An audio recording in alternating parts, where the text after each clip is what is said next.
कर्ण ने दिग्विजय में किन किन राजाओं को हराया? कर्ण द्वारा जीते हुए धन से दुर्योधन ने क्या किया? दुर्योधन ने पांडवों से अपने अपमान का बदला लेने के लिए क्या किया? इन सब प्रश्नों के उत्तर जानना चाहते हैं तो महाभारत के आज का एपिसोड अंतिम तक देखिए।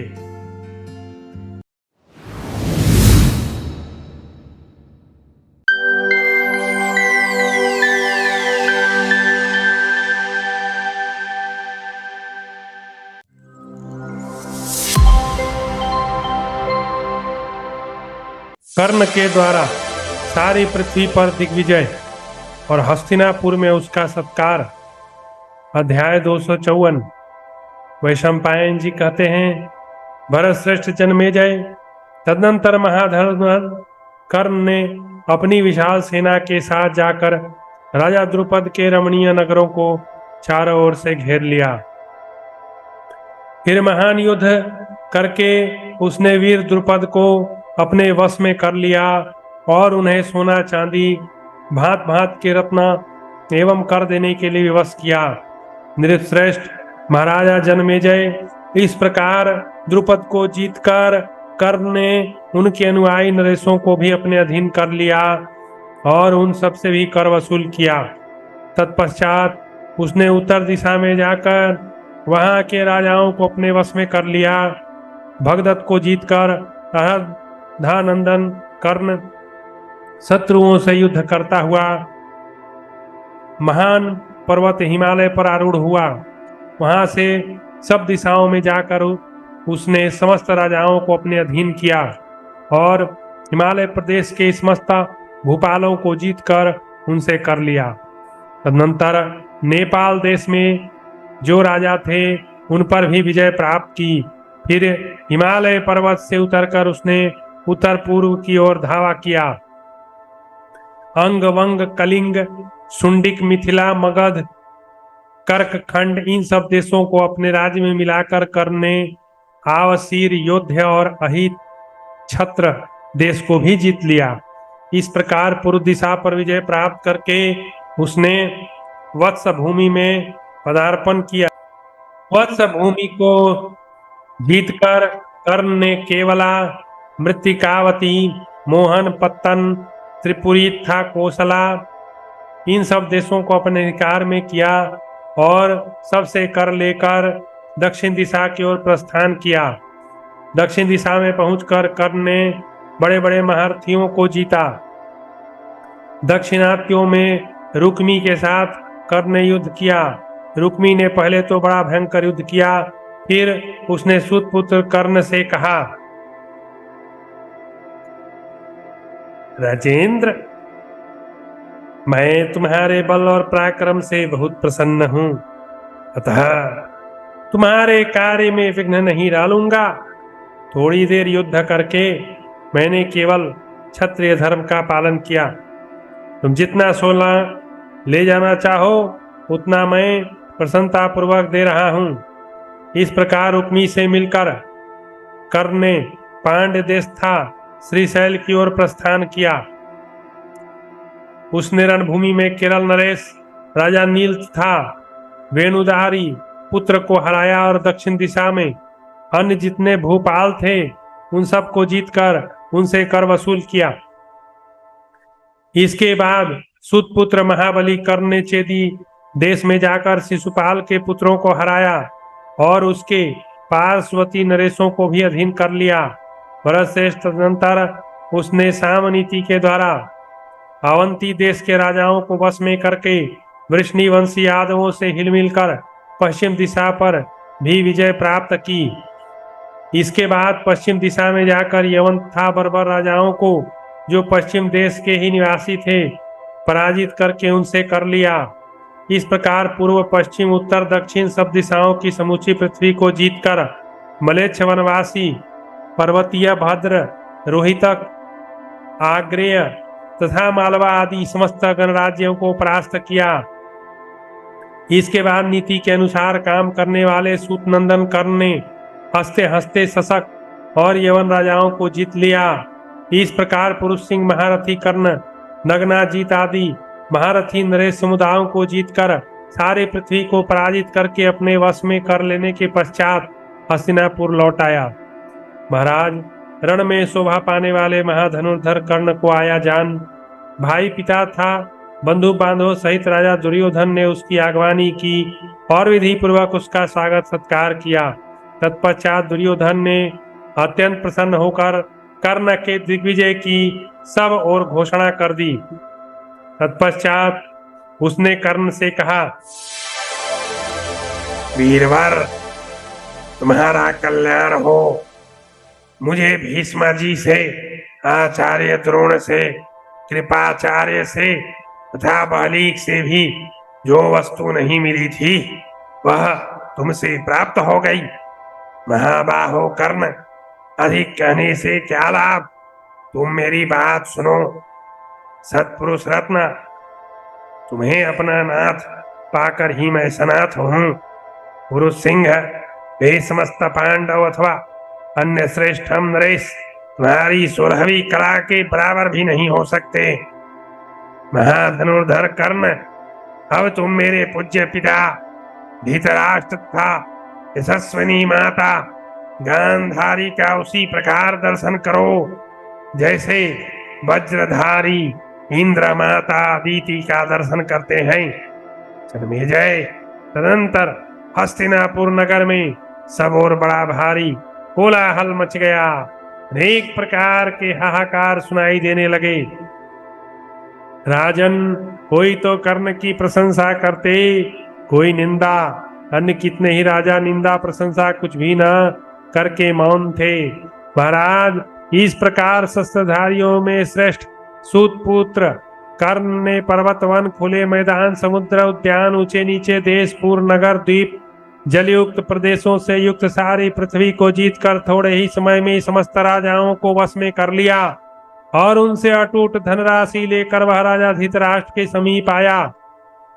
शत्रुसूदन जन्मेजय, धर्मज्ञ वीर कर्ण ने अंतःपुर में प्रवेश करके गांधारी सहित धृतराष्ट्र का दर्शन किया और पुत्र की भांति उसने उनके चरण पकड़ लिए। धृतराष्ट्र ने भी उसे प्रेम पूर्वक हृदय से लगाया और विदा किया। भारत, तब से राजा दुर्योधन था सुबल पुत्र शकुनी युद्ध में कर्ण द्वारा पांडवों को पराजित हुआ ही समझने लगे। कर्ण और पुरोहित की सलाह से दुर्योधन की वैष्णव यज्ञ के लिए तैयारी। अध्याय 255। वैशंपायन जी कहते हैं, महाराज जन्मेजय, शत्रुओं का संहार करने वाले सूतपुत्र कर्ण ने सारी पृथ्वी को जीतकर दुर्योधन से इस प्रकार कहा। कर्ण बोला, कुरुनंदन, दुर्योधन, मैं जो कहता हूं उसे सुनो। शत्रुदमन, मेरी बात सुनकर उसके अनुसार सब कुछ करो। वीर नृपश्रेष्ठ, आज सारी पृथ्वी तुम्हारे लिए निष्कंटक हो गई है। जैसे महामना इंद्र अपने शत्रुओं का संहार करके त्रिलोकी का पालन करते हैं, उसी प्रकार तुम भी इस पृथ्वी का पालन करो। वैशंपायन जी कहते हैं, जन्मेजय, कर्ण के ऐसा कहने पर राजा दुर्योधन ने पुनः उससे कहा, पुरुष श्रेष्ठ, जिसके सहायक तुम हो एवं जिस पर तुम्हारा अनुराग है, उसके लिए कुछ भी दुर्लभ नहीं। तुम सदा मेरे हित के लिए उद्यत रहो। मेरा एक मनोरथ है जिसे यथार्थ रूप से बतलाता हूं, सुनो। सूतनंदन, पांडुपुत्र युधिष्ठिर के उस क्रतु श्रेष्ठ महान राजसूय यज्ञ को देखकर मेरे मन में भी उसे करने की इच्छा जाग उठी है। तुम इस इच्छा को पूर्ण करो। दुर्योधन की बात सुनकर कर्ण ने उससे कहा, नृपश्रेष्ठ, इस समय भूपाल तुम्हारे वश में है। कुरुकुल श्रेष्ठ, उत्तम ब्राह्मणों को बुलाओ और विधि पूर्वक यज्ञ की सामग्रियां तथा उपकरणों को जुटाओ। शत्रुदमन नरेश, तुम्हारे द्वारा आमंत्रित शास्त्रोक्त योग्यता से संपन्न वेदज्ञ ऋत्विज विधि के अनुसार सब कार्य करें। भरत श्रेष्ठ, तुम्हारा महायज्ञ भी प्रचुर अन्नपान की सामग्री से युक्त अत्यंत समृद्धशाली गुणों से संपन्न हो। राजन, कर्ण के इस प्रकार अनुमोदन करने पर दुर्योधन ने अपने पुरोहितों को बुलाकर यह बात कही। ब्राह्मण, आप मेरे लिए उत्तम दक्षिणाओं से युक्त क्रतुश्रेष्ठ राजसूय यज्ञ का यथोचित रीति से विधि पूर्वक अनुष्ठान करवाइए। नरेश्वर, राजा के इस प्रकार आदेश देने पर विप्रवर पुरोहित ने वहां आए हुए अन्य ब्राह्मणों के साथ इस प्रकार उत्तर दिया। कौरव श्रेष्ठ नृपशिरोमणि, राजा युधिष्ठिर के जीते आपके कुल में इस उत्तम क्रतुरासुय का अनुष्ठान नहीं किया जा सकता। महाराज, अभी आपके दीर्घायु पिता धृतराष्ट्र जीवित हैं, इसलिए भी यज्ञ आपके लिए अनुकूल नहीं पड़ता। प्रभु, एक दूसरा महान यज्ञ है जो राजसूय की समानता रखता है। हे राजेंद्र, आप उसी के द्वारा भगवान का यजन कीजिए और इसके संबंध में मेरी यह बात सुनिए। पृथ्वीनाथ, ये जो सब भूपाल आपको कर देते हैं ना, इन्हें आज्ञा दीजिए ये लोग आपको स्वर्ण के बने हुए आभूषण तथा स्वर्ण कर के रूप में अर्पण करें। नृपश्रेष्ठ, उसी स्वर्ण से आप एक हल तैयार करवाइए। भारत, उसी हल से आपके यज्ञ मंडप की भूमि जोती जाए। नृपश्रेष्ठ, उस जोती हुई भूमि में ही उत्तम संस्कार से संपन्न प्रचुर अन्नपान से युक्त सबके लिए खुला हुआ यज्ञ यथोचित रूप से प्रारंभ किया जाए। यह मैंने आपको वैष्णव नामक यज्ञ बताया है, जिसका अनुष्ठान सत्पुरुषों के लिए उचित है। पुरातन पुरुष भगवान विष्णु के सिवा और किसी ने अब तक उस यज्ञ का अनुष्ठान नहीं किया है। यह महायज्ञ क्रतुश्रेष्ठ राजसूय से टक्कर लेने वाला है। भारत, हम लोगों को यही यज्ञ पसंद है और यही आपके लिए कल्याणकारी होगा। यह यज्ञ बिना किसी विघ्न बाधा के संपन्न हो जाता है, अतः तुम्हारी यह यज्ञ विषयक अभिलाषा इसी से सफल होगी। इसलिए महाबाहो, तुम्हारा यह यज्ञ आरंभ होना चाहिए। उन ब्राह्मणों के ऐसा कहने पर राजा दुर्योधन ने कर्ण, शकुनि तथा अपने भाइयों से इस प्रकार कहा।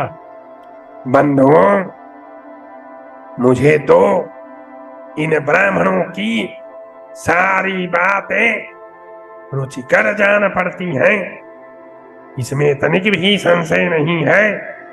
यदि तुम लोगों को भी यह बात अच्छी लगे तो शीघ्र ही अपनी सम्मति प्रकट करो। यह सुनकर उन सब ने राजा से तथास्तु कहकर उनकी हाँ में हाँ मिला दी। तदनंतर राजा दुर्योधन ने काम में लगे हुए सब शिल्पियों को क्रमशः फल बनाने की आज्ञा दी। नृपश्रेष्ठ, राजा की आज्ञा पाकर सब शिल्पियों ने तदनुसार सारा कार्य क्रमशः संपन्न किया।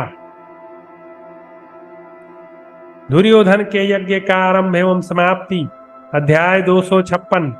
वैशंपायन जी कहते हैं, जन्मेजय, तदनंतर समस्त शिल्पियों, श्रेष्ठ मंत्रियों तथा परम बुद्धिमान विदुर जी ने दुर्योधन को सूचना दी। विदुर जी ने कहा, भारत, क्रतुश्रेष्ठ, वैष्णव यज्ञ की सारी सामग्री जुट गई है। यज्ञ का नियत समय भी आ पहुंचा है और सोने का बहुमूल्य हल भी पूर्ण रूप से बन गया है। राजन, यह सुनकर नृपश्रेष्ठ दुर्योधन ने उस क्रतुराज को प्रारंभ करने की आज्ञा दी। फिर तो उत्तम संस्कार से युक्त प्रचुर धन धान्य से संपन्न वह वैष्णव यज्ञ आरंभ हुआ। गांधारी नंदन दुर्योधन ने शास्त्र की आज्ञा के अनुसार विधि पूर्वक उस यज्ञ की दीक्षा ली। धृतराष्ट्र, महायशस्वी विदुर, भीष्म, द्रोण, कृपाचार्य, कर्ण तथा यशस्वनी गांधारी को इस यज्ञ से बड़ी भारी प्रसन्नता हुई। राजेंद्र, तदनंतर समस्त भूपालोत्था ब्राह्मणों को निमंत्रित करने के लिए बहुत से शीघ्रगामी दूत भेजे गए। दूतगण तेज चलने वाले वाहनों पर सवार हो जिन्हें जैसी आज्ञा मिली उसके अनुसार कर्तव्य पालन के लिए प्रस्थित हुए। उन्हीं में से एक जाते हुए दूत से दुशासन ने कहा, तुम शीघ्रता पूर्वक द्वैतवन में जाओ और पापात्मा पांडवों तथा उस वन में रहने वाले ब्राह्मणों को यथोचित रीति से निमंत्रण दे आओ। उस दूत ने समस्त पांडवों के पास जाकर प्रणाम किया और इस प्रकार कहा, महाराज, गुरुकुल के श्रेष्ठ पुरुष नृपति शिरोमणि दुर्योधन अपने पराक्रम से अतुल धनराशि प्राप्त कर एक यज्ञ कर रहे हैं। उसमें बहुत से राजा और ब्राह्मण पधार रहे हैं। राजन, महामना दुशासन ने मुझे आपके पास भेजा है। जननायक महाराज, दुर्योधन आप लोगों को इस यज्ञ में बुला रहे हैं। आप लोग चलकर राजा को मनोवांछित उस यज्ञ का दर्शन कीजिए। दूत का यह कथन सुनकर राजाओं में सिंह के समान महाराज युधिष्ठिर ने इस प्रकार उत्तर दिया, सौभाग्य की बात है कि पूर्वजों की कीर्ति बढ़ाने वाले राजा सुयोधन श्रेष्ठ यज्ञ के द्वारा भगवान का यजन कर रहे हैं। हम भी उस यज्ञ में चलते, परंतु इस समय यह किसी तरह संभव नहीं है। हमें 13 वर्ष तक वन में रहने की अपनी प्रतिज्ञा का पालन करना है। धर्मराज की बात सुनकर भीमसेन ने दूत से इस प्रकार कहा, दूत, तुम राजा दुर्योधन से जाकर यह कह देना कि सम्राट धर्मराज युधिष्ठिर 13 वर्ष बीतने के पश्चात उस समय वहां पधारेंगे जबकि रण यज्ञ में अस्त्र शस्त्रों द्वारा प्रज्वलित की हुई रोषाग्नि में वे तुम्हारी आहुति देंगे। जब रोष की आग में जलते हुए धृतराष्ट्र के पुत्रों पर पांडव अपने क्रोध रूपी घी की आहुति डालेंगे, उस समय मैं भीमसेन वहां पदार्पण करूंगा। राजन, शेष पांडवों ने कोई अप्रिय वचन नहीं कहा। दूत ने भी लौटकर दुर्योधन से सब समाचार ठीक ठीक बता दिया। उन सब की शास्त्रीय विधि से यथोचित सेवा पूजा की गई। इससे वे नरेश गण अत्यंत प्रसन्न हो मन ही मन आनंद का अनुभव करने लगे। राजेंद्र, समस्त कौरवों से घिरे हुए धृतराष्ट्र को भी बड़ा हर्ष हुआ। उन्होंने विदुर से कहा, भैया, शीघ्र ऐसी व्यवस्था करो जिससे इस यज्ञ मंडप में पधारे हुए सभी लोग खान पान से संतुष्ट एवं सुखी हों। शत्रुदमन, जन्मेजय, धर्मज्ञ एवं विद्वान विदुर जी ने सब मनुष्यों की ठीक ठीक संख्या का ज्ञान करके उन सब का यथोचित स्वागत सत्कार किया। वे बड़े हर्ष के साथ सभी अतिथियों को उत्तम भक्ष पेय, अन्नपान, सुगंधित पुष्पाहार तथा नाना प्रकार के वस्त्र देने लगे। वीर राजा दुर्योधन ने सभी को शास्त्र अनुसार था योग्य निवास गृह बनवाकर उनमें ठहराया। उसने सब प्रकार से आश्वासन था भांत भांत के रत्न देकर सहस्रों राजाओं तथा ब्राह्मणों को विदा किया। इस प्रकार सब राजाओं को विदा देकर भाइयों से घिरे हुए दुर्योधन ने कर्ण और शकुनी के साथ हस्तिनापुर में प्रवेश किया। इस प्रकार श्री महाभारत वन पर्व के अंतर्गत घोष यात्रा पर्व में दुर्योधन का यज्ञ विषयक 256वां अध्याय पूरा हुआ।